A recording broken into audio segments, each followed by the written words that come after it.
Welcome everyone. Thank you for joining Vista Solutions Q&A Café on Broadcast Burst Reporting in SAP Business by Design. This will be part one of this reporting series with your host, Alex Waddell. My name is Leo and I'll be facilitating today. We will be recording this session, so everyone will remain on mute. The recording will be sent out next week. And if you have any questions, please type them in the questions or chat box window at any time. We will answer them near the end of the presentation. Also a reminder, please join us next week for our next Q&A Cafe on Wednesday, August 25th. That'll be on inventory management with MRP in SAP Business One. You can find the registration information about that on our resources page, on our website, or in the email sent out next week.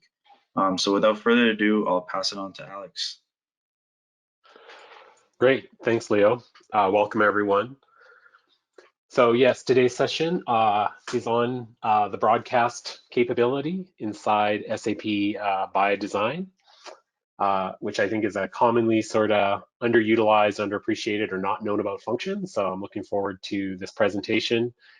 As mentioned, if you have questions, feel free to ask them, even if you drop them in the chat panel as we go. If I don't see the question right away, we'll be sure to get to your question before the end of the session.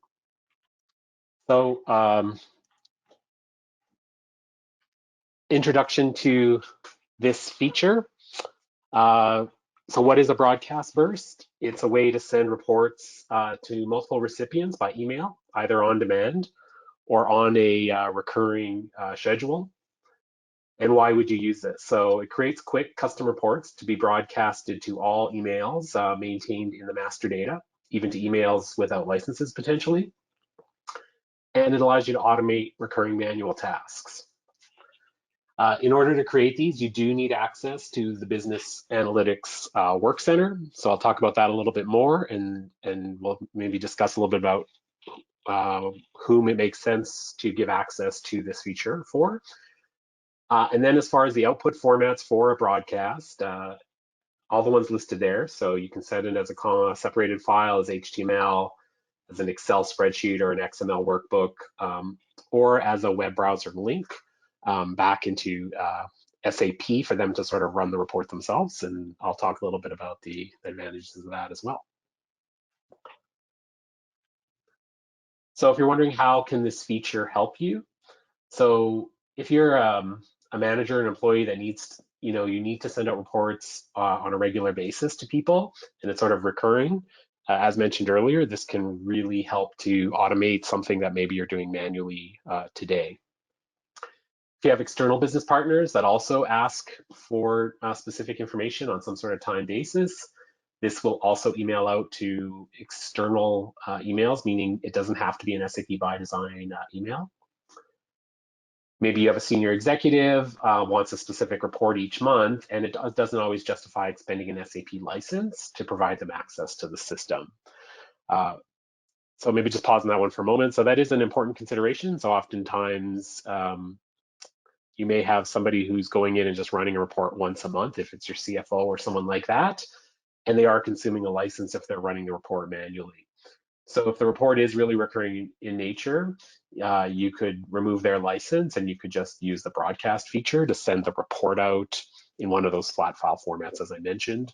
And that way they won't have to ever log into the system if that's what makes sense for your business.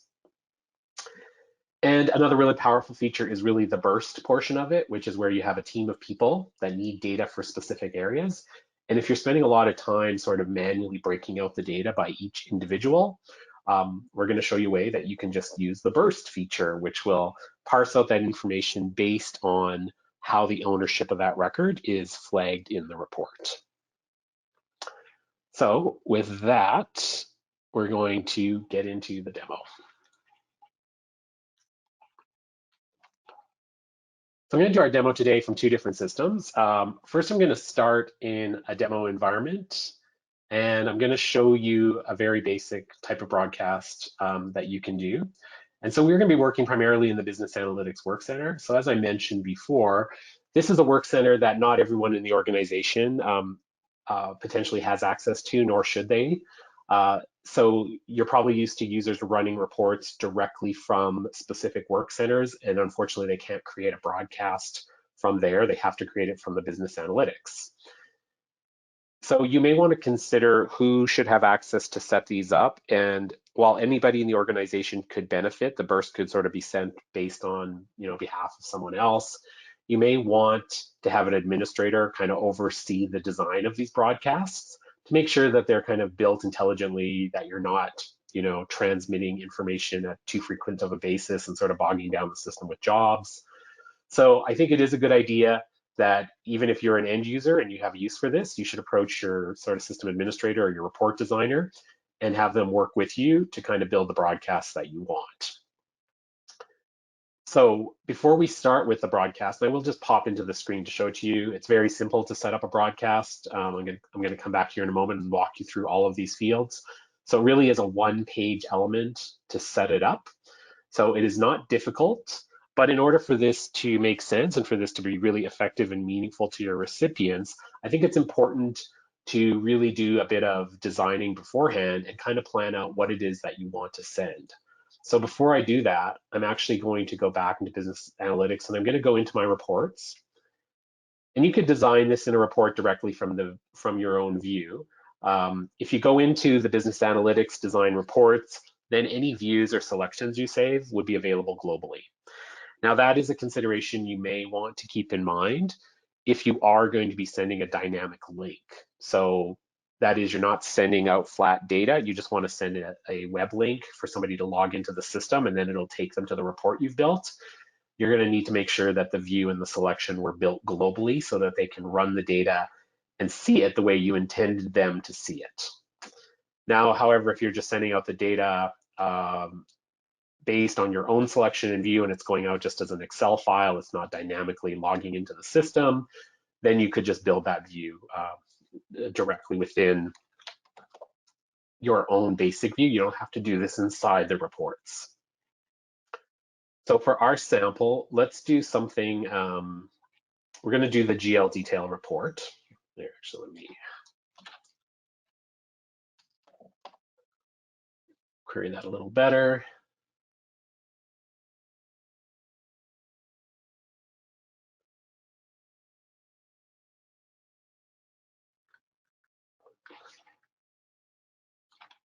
Bear with me. This one particular report, because it's got a slash in it, I think sometimes it is a little bit difficult to search it.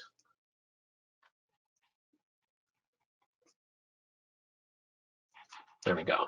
So I want to run GL account line items.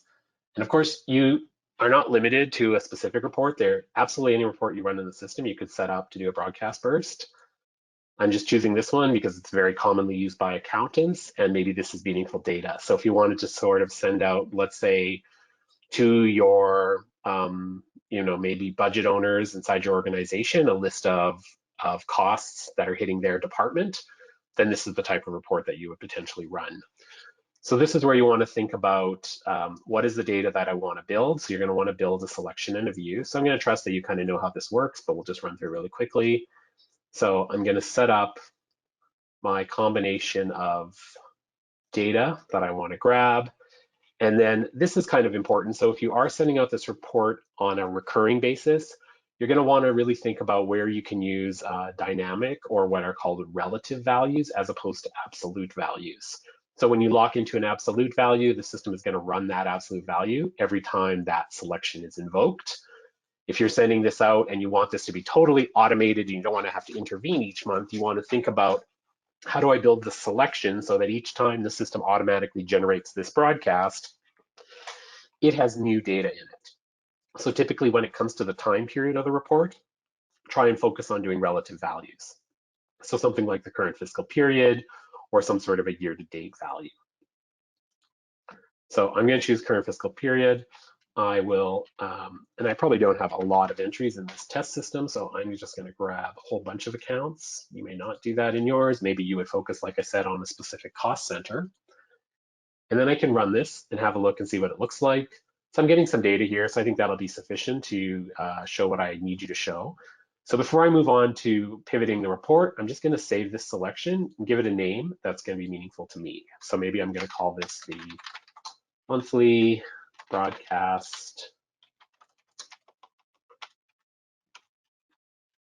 of costs, something like that. Then I'm going to move over to my view. And of course, you can customize this to make it look however you want. So for example, if we want to maybe add like profit center to this report,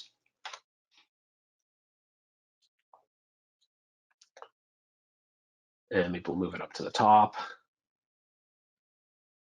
And so here I've created something that's a fairly meaningful report. So based on profit center, I want to do a subtotal and I want to send out all this GL and I want to drill down, or I want the journal entry information in here. So however you decide to build it, add or remove as many rows as you want. And then once again, give it a name that's meaningful to you.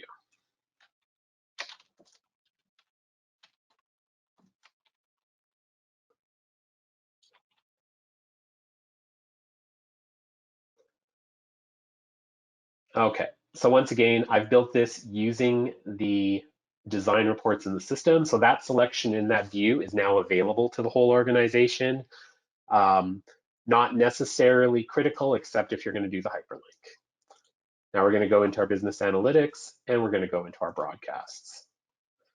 So you can see here when you enter this first screen, you get a list of the existing broadcasts that are in the system. These can be copied and deleted, so it is possible that there were other broadcasts that have been removed from the system and you would no longer see them. And there could be some that are sitting there and not really doing anything. And there could be some that maybe have some sort of an error status. So you can kind of come in here and as the administrator, manage all the different broadcasts that are happening and decide if you want to sort of do some sort of maintenance or clean this up. So once a broadcast is built, it can be started to start actually sending out the reports. It can be deleted, it can be copied. So that's all up to you. So I'm just going to quickly create a new one, get this one on the go. So this was my, maybe monthly cost analysis. And then here I'm going to search for that specific report. So all of the reports available through the system will appear in this list. So I have to make sure I select the same report that I've been working on. Your channel is always going to be email. What is the subject of your email? So here is your monthly data. Do you want to include a message in this?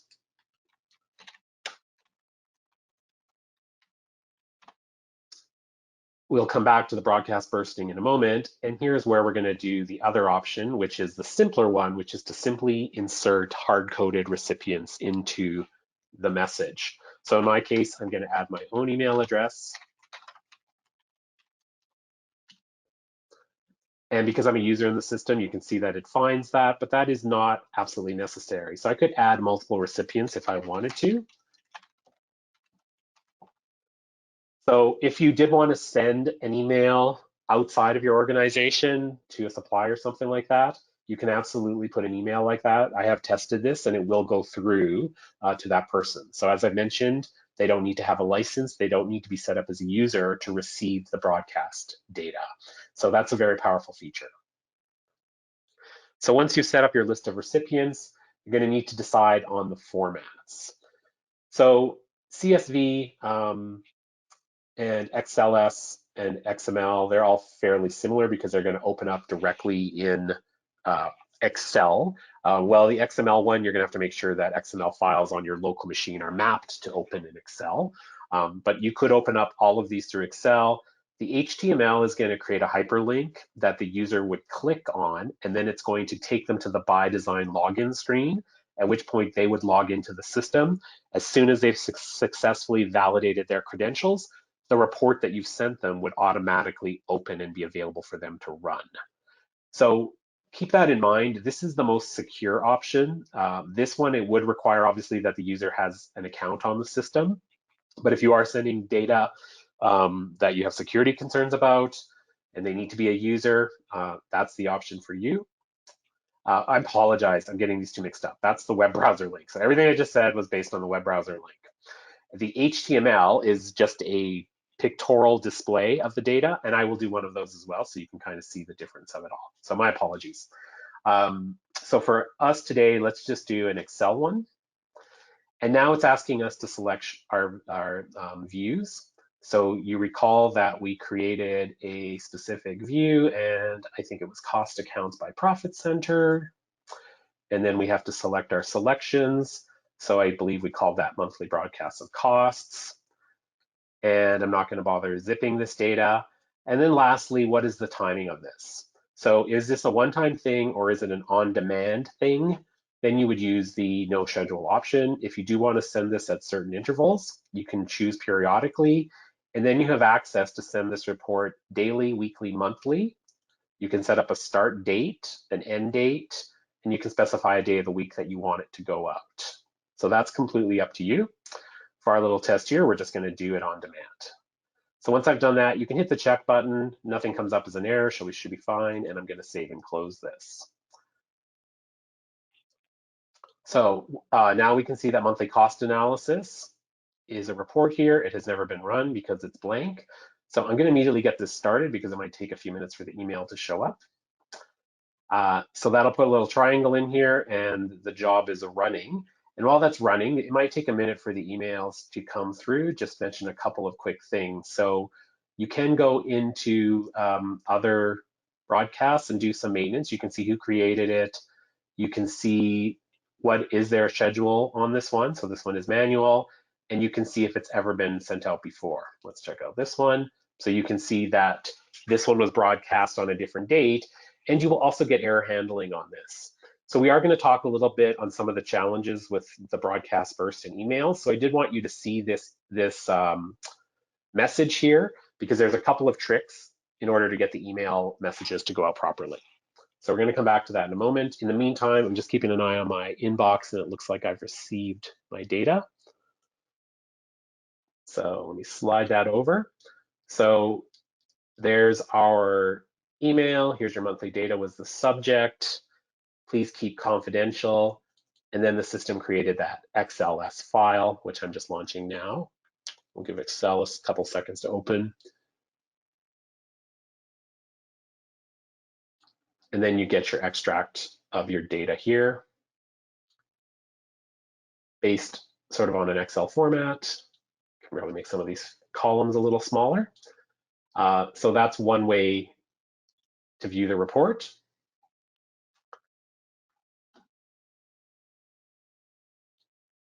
And I will show you another way. I will actually show you that way when we do the burst feature. So for the burst feature, let's look at how we could actually send out this report to multiple users with a single retrieval. So if you can imagine that same report, or you had some report where maybe you have multiple cost centers, multiple people doing, let's say, time entry, something like that, or responsible for sales orders. You want each of them to get their own data set belonging to them. You have to do a little bit more work on the report setup to make sure that that you have designated a field where that email address is stored that indicates ownership, so the system knows how to break out the report. So we're going to go in and have a look at that. We're going to actually do this in our internal Vista View production environment.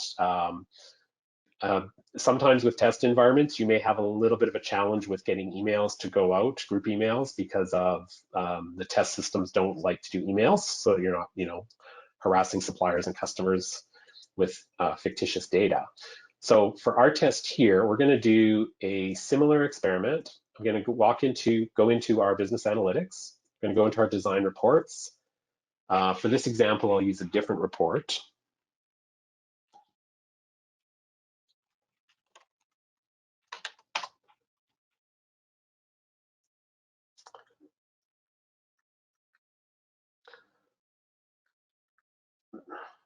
So let's use employee time weekly.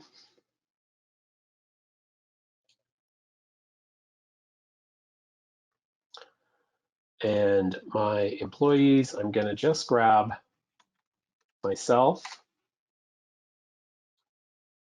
and I'm going to grab a colleague who volunteered to help me out for this. So he's also going to be the other recipient in my burst. Now, we obviously have many employees in our organization, so you could set this report up so you literally email every single person in the organization the information on what their time has been entered in the last week.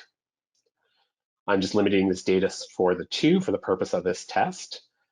And so I'm going to do the same thing. I'm going to save this, and I'm just going to call this new employee burst. Going to go to my view. And for this, I'm going to add my employee. And in fact, I'm going to take out my reporting line unit because that's sort of a hierarchy. So I just want this file to be sort of flat. And I am going to look for an email address. And so here's my employee email. So what I want to validate here is that the ownership of the data is kind of matching how I want the burst to work. So my assumption here is that I want to send this row just to myself, this row to Roberto. And if whether this report was 2 people or 200 people, it should send out that many broadcast bursts based on the change of email address in the report. So this report could be designed in such a way that it has multiple rows of records, but at the change in the email owner, I only want the data for that email to go out to the right person. And so this is where the real power in the report is. So as I mentioned, a single retrieval to spread this out across a large group of people. Now, this is the part that gets a little bit tricky, is the email. So I'm going to show you a common issue when you're creating these bursts. And I will sort of set this up a little bit incorrectly at first to show you the common issue that you could run into. So let's just call this burst employees.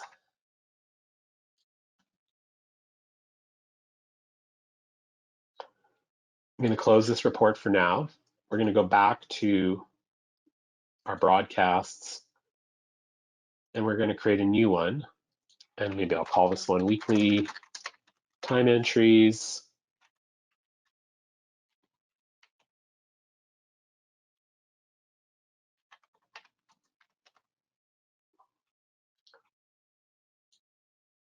So that's the report that I just designed. Figure out your subject line.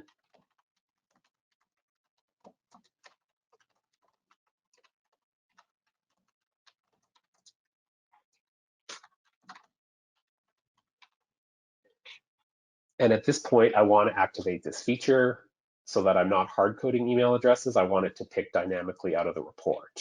So in order for that to work, the system needs to know what is the attribute that it's going to be using in order for it to make that email decision. And when you open up this list, when you go through here, you're going to have to find that exact field that you were talking about. And you can see that it's not here. So if I, for example, were just to choose the employee, this is a user ID field. This is not an email address. So while it lets you sort of build it this way, when you try to do the broadcast, that's when you would get that error message that I showed you a little bit earlier, where it's saying it's an invalid email address. So what we're seeing here is there is no available email field all the way down to the bottom. So I'm just going to pause it here. I'm going to save this. I'm going to close it. I'm going to go back to my report. And there's a quick fix in here.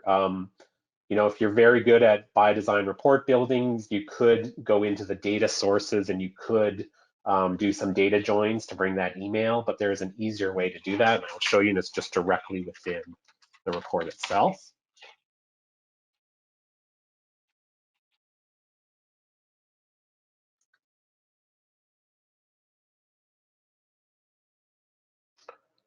Okay, so we're going to open up our employee times weekly. Let's find our selections and views.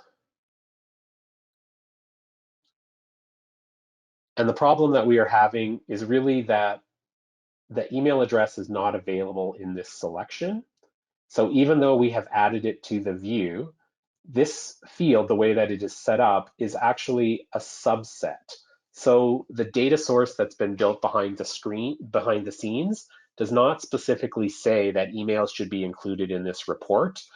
What the data says is the employee should be, and then a feature of ByDesign reports is that it will allow you to link in subset fields that are associated with this master data record. And that's kind of why you can see email is sort of at an indent below the employee here, and those two things are associated. So the solution for that is you go into these sliders here, which is called the configure button, and you go to add fields. and we're going to go to that employee field. We're going to find the one for email, and we're going to say we want to display it in the report, but most importantly, we want to display it in the selection. And we're going to click OK here.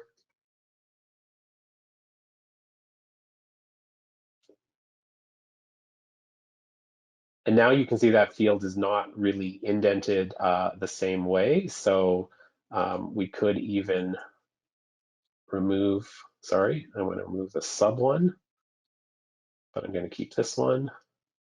I only need the data there once. I'm going to resave this.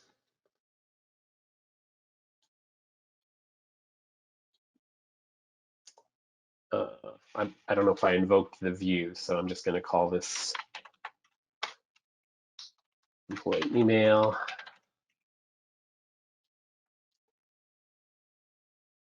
Just to make sure I don't have a duplicate there. Yeah, so I think I had one called burst email. So I'm going to go in here and I'm going to get rid of that other one. And then the same thing here, I just want to make sure that I save this. And in fact, I could do my selections based on the email address. I don't believe that that matters. So let's test it this way and see. Should make a difference. So the big change that we've made here is now this field is showing as part of the selection whenever you go in to run this report as an eligible field. So I could search either on the email address, filter on that, or filter on the person themselves. We're going to go back to our broadcasts, and we are going to find our weekly time entries.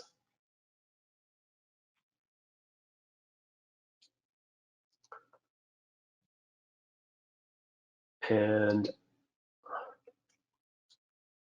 I'm going to edit this.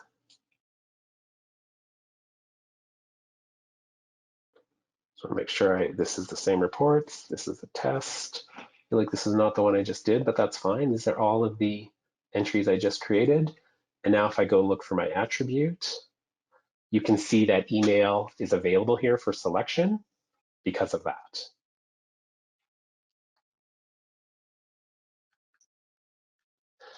So at this point, if we go in and choose the option to do, we'll do the HTML option, which I say is more of a display option, and I'm going to choose my view and my selection that I just did. I won't bother with the schedule right now. We'll save this, and we will start it now.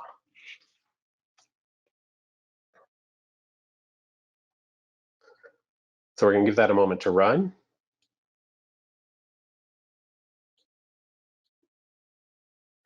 And what I expect to happen here is for two different emails to go out. So the system will email both Roberto and myself. But as I mentioned before, it could have potentially sent an email out to many thousands of people, depending on the type of data that you have in your report. So I've just received mine. I'm going to open that right now. So previously I showed you the Excel add-on version. This time I've done the HTML version. So this might be a little bit more presentation ready, but it's not something they can analyze in Excel. So just another option for how you want to display the data. But you've got flexibility there. And then my colleague is also on the call, so he's just forwarding me his email as well. So you can see in my email, I only got my data record.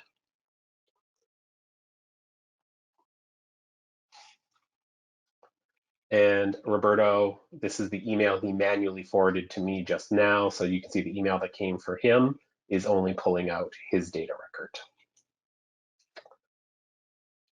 So there you have it. That is how you successfully get the burst to work and how you sort of get over issues with finding that email field. You will have to do a little bit of thinking about where the email is stored in the data ownership. So this one is straightforward because I'm sending out time entries for the people that actually entered the time. But perhaps you have a scenario where you want to do something like send out emails to people who are responsible for certain budgets. So a good place to look, for example, would be the cost center, expand that field, and there's probably a cost center owner and a cost center owner email. And you'll want to make sure that those email addresses are correct and accurate inside your org structure, that those things are going out properly. So the planning of the report is probably what takes the greater amount of effort. So I'm just going to pause there. I do see one question. Can you do a burst report for non-employee related data, such as sales orders based on employee responsible? Yes, you should be able to do that. So as long as you have an email, as long as you have a field that's capturing the email address, so the sales order does have, depending on how your sales order, I guess, has been configured, but I believe that the sales order field does have an employee responsible as well as a cost center owner. So once again, it kind of depends on who you want the email to go to. Do you want it to go to the person who maybe created the sales order? Do you want it to go to the person who's responsible to fulfill it? Do you want it to go to the person who's responsible for either the profits or the costs for the larger area that sales order? Any one of those should be achievable as long as you drill down and build your selection and view to target the right email data. So I hope that answers your question. Are there any other questions that people have for me? Okay, well, if not, first of all, thank you, Alex, for a great Q&A cafe. If there's any lingering questions, please don't hesitate to reach out to your customer executive or our support team. I want to thank everyone who attended. Don't forget to join us again for our next Q&A cafe on Wednesday, August 25th, and that'll be on inventory management with MRP and SAP Business One. And as mentioned before, the recording from the session will be sent out in a few days, and we look forward to seeing you on our next cafe. Everyone have a great day.